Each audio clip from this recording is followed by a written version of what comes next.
ಬೆಳಗಾವಿಯಾದರೇನು ಬೆಂಗಳೂರು ಆದರೇನು ನಗಬೇಕು ನಾವು ಮೊದಲು ಮಾತಾಡಲು ಎದೆ ಭಾಷೆಯ ಅರಿವಾಗಲು ಹುಬ್ಬಳ್ಳಿಯಾದರೇನು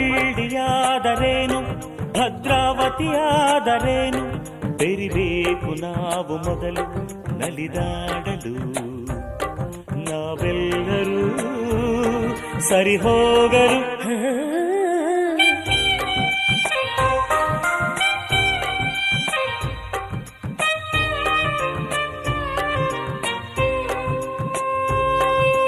ಬೆಂಗಳೂರಲ್ಲಿ ಬೋಂಡ ಅಂದ್ರೆ ಆಲೂಗಡ್ಡೆ ಉಂಡೆಯಂತೆ, ಮಂಗಳೂರಲ್ಲಿ ಬೋಂಡ ಅಂದ್ರೆ ಎಳನೀರಿನ ಕಾಯಿಯಂತೆ.